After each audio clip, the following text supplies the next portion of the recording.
ಇಡೀ ರಾಜ್ಯದಾದ್ಯಂತ ಬಿಪಿಎಲ್ ಮತ್ತು ಅಂತ್ಯೋದಯ ರೇಷನ್ ಕಾರ್ಡ್ ಇರುವ ಎಲ್ಲ ಬಡ ಕುಟುಂಬಗಳಿಗೆ ರಾಜ್ಯದ ಆಹಾರ ಮತ್ತು ನಾಗರಿಕ ಸಚಿವ ಕೆಎಚ್ ಮುನಿಯಪ್ಪ ಹಾಗೂ ರಾಜ್ಯ ಸರ್ಕಾರದಿಂದ ಭರ್ಜರಿ ಗುಡ್ ನ್ಯೂಸ್. ಪ್ರತಿ ತಿಂಗಳು ರೇಷನ್ ಅಂಗಡಿಯಿಂದ ಆಹಾರ ಧಾನ್ಯ ಪಡೆದುಕೊಳ್ಳುತ್ತಿರುವ ಇಡೀ ಕರ್ನಾಟಕದ ಬಡ ಕುಟುಂಬಗಳಿಗೆ ಆಹಾರ ಇಲಾಖೆ ಸಿಹಿ ಸುದ್ದಿಯನ್ನು ನೀಡಿದೆ.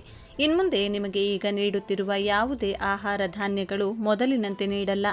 ಹೌದು, ಪ್ರತಿ ತಿಂಗಳು ವಿತರಿಸುವ ಆಹಾರದಲ್ಲಿ ದೊಡ್ಡ ಬದಲಾವಣೆಯನ್ನ ಮಾಡಿ ರಾಜ್ಯದ ಎಲ್ಲ ಪಡಿತರ ಚೀಟಿದಾರರಿಗೆ ಬಂಪರ್ ಗಿಫ್ಟ್ ನೀಡಲಾಗಿದೆ.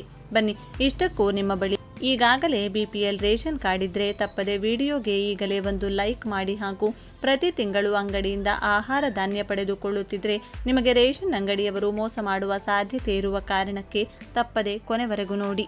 ರಾಜ್ಯದ ಬಡತನ ರೇಖೆಗಿಂತ ಕೆಳಗಿರುವ ಕಾರ್ಡುದಾರರಿಗೆ ರಾಜ್ಯ ಸರ್ಕಾರ ಸಿಹಿ ಸುದ್ದಿಯೊಂದನ್ನು ನೀಡಿದೆ. ಪ್ರಸ್ತುತ ಅನ್ನಭಾಗ್ಯ ಯೋಜನೆಯಡಿ ವಿತರಿಸಲಾಗುತ್ತಿರುವ ಉಚಿತ ಅಕ್ಕಿಯ ಪೈಕಿ ಹೆಚ್ಚುವರಿ ಅಕ್ಕಿಯ ಬದಲಿಗೆ ದಿನಬಳಕೆಯ ಅಗತ್ಯ ಪದಾರ್ಥಗಳನ್ನೊಳಗೊಂಡ ಇಂದಿರಾ ಆಹಾರ ಕಿಟ್ ನೀಡಲು ಆಹಾರ ಮತ್ತು ನಾಗರಿಕ ಸರಬರಾಜು ಇಲಾಖೆ ನಿರ್ಧರಿಸಿದೆ. ಸಾರ್ವಜನಿಕ ವಿತರಣಾ ವ್ಯವಸ್ಥೆಯಡಿ ನೀಡಲಾಗುತ್ತಿರುವ ಅಕ್ಕಿಯು ಅರ್ಹರಿಗೆ ತಲುಪದೆ ಕಾಳಸಂತೆಗೆ ಸೇರುತ್ತಿರುವ ಗಂಭೀರ ದೂರುಗಳು ಬಂದ ಹಿನ್ನೆಲೆಯಲ್ಲಿ ಸರ್ಕಾರ ಈ ಪ್ರಮುಖ ಹೆಜ್ಜೆ ಇಟ್ಟಿದೆ. ಈ ಕುರಿತು ಮಾಹಿತಿ ನೀಡಿರುವ ಆಹಾರ ಸಚಿವ ಕೆಎಚ್ ಮುನಿಯಪ್ಪ ಅವರು, ಉಚಿತವಾಗಿ ನೀಡಲಾಗುತ್ತಿರುವ ಹೆಚ್ಚುವರಿ ಅಕ್ಕಿಯು ಬಡ ಕುಟುಂಬಗಳಿಗೆ ಸಂಪೂರ್ಣವಾಗಿ ತಲುಪುತ್ತಿಲ್ಲ. ಬದಲಾಗಿ ಅದು ಕಾಳಸಂತೆಕೋರರ ಪಾಲಾಗುತ್ತಿರುವುದು ಇಲಾಖೆಯ ಗಮನಕ್ಕೆ ಬಂದಿದೆ. ಈ ಅಕ್ರಮ ತಡೆಗಟ್ಟುವ ಜೊತೆಗೆ ಬಿಪಿಎಲ್ ಕುಟುಂಬಗಳಿಗೆ ಪೌಷ್ಟಿಕಾಂಶಯುಕ್ತ ಆಹಾರ ತಲುಪಿಸುವುದು ನಮ್ಮ ಮುಖ್ಯ ಉದ್ದೇಶ. ಹೀಗಾಗಿ ಅಕ್ಕಿ ನೀಡುವ ಬದಲು ಅಗತ್ಯ ದಿನಸಿ ಪದಾರ್ಥಗಳ ಆಹಾರ ಕಿಟ್ ವಿತರಿಸಲು ತೀರ್ಮಾನಿಸಲಾಗಿದೆ ಎಂದು ತಿಳಿಸಿದ್ದಾರೆ. ಪ್ರಸ್ತುತ ಅನ್ನಭಾಗ್ಯ ಯೋಜನೆಯಡಿ ಪ್ರತಿಯೊಬ್ಬ ಫಲಾನುಭವಿಗೆ ನೀಡಲಾಗ್ತಿರುವ ಹೆಚ್ಚುವರಿ 5 ಕೆಜಿ ಅಕ್ಕಿಯ ಬದಲಿಗೆ ಈ ನೂತನ ಇಂದಿರಾ ಆಹಾರ ಕಿಟ್ ಸಿಗಲಿದೆ. ಈ ಕಿಟ್ನಲ್ಲಿ ದೈನಂದಿನ ಅಡುಗೆಗೆ ಅಗತ್ಯವಿರುವ ತೊಗರಿಬೇಳೆ, ಅಡುಗೆ ಎಣ್ಣೆ, ಉಪ್ಪು ಹಾಗೂ ಸಕ್ಕರೆ ಸೇರಿ ಹಲವು ಪೌಷ್ಟಿಕ ದಿನಸಿ ಪದಾರ್ಥಗಳು ಇರಲಿವೆ. ಸರ್ಕಾರದ ಈ ನಿರ್ಧಾರದಿಂದಾಗಿ ರಾಜ್ಯದ ಸುಮಾರು 1.26 ಕೋಟಿ ಬಿಪಿಎಲ್ ಕುಟುಂಬಗಳ 4.48 ಕೋಟಿ ಫಲಾನುಭವಿಗಳಿಗೆ ನೇರ ಅನುಕೂಲವಾಗಲಿದೆ.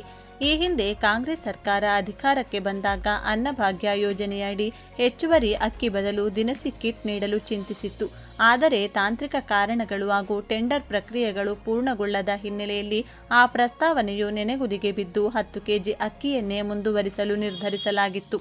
ಇದೀಗ ಅಕ್ಕಿ ದುರ್ಬಳಕೆಯಾಗುತ್ತಿರುವುದನ್ನು ತಡೆಯಲು ಸರ್ಕಾರ ಮತ್ತೆ ಗಂಭೀರವಾಗಿ ಪರಿಗಣಿಸಿದ್ದು ಇಂದಿರಾ ಆಹಾರ ಕಿಟ್ ಯೋಜನೆಯನ್ನು ಜಾರಿಗೆ ತರಲು ಅಂತಿಮ ನಿರ್ಧಾರ ಕೈಗೊಂಡಿದೆ.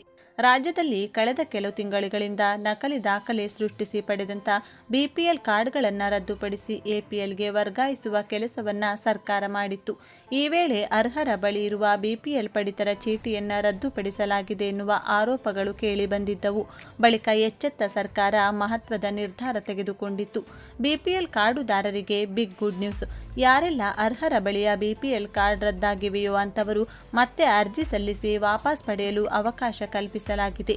ಇದರ ಬೆನ್ನಲ್ಲೇ ಇದೀಗ ಈ ಪಡಿತರ ಚೀಟಿದಾರರಿಗೆ ಮತ್ತೊಂದು ನೆಮ್ಮದಿಯ ಸುದ್ದಿಯನ್ನು ರಾಜ್ಯ ಸರ್ಕಾರ ನೀಡಿದೆ. ವಾರ್ಷಿಕ ಆದಾಯ ಮಿತಿ 1.20 ಲಕ್ಷ ರೂಪಾಯಿ ಅಥವಾ ಅದಕ್ಕಿಂತ ಕೆಳಗಿರುವವರು ಮಾತ್ರ ಬಿಪಿಎಲ್ ಕಾರ್ಡ್ಗೆ ಅರ್ಹರು ಎಂದು ಹೇಳಲಾಗಿತ್ತು.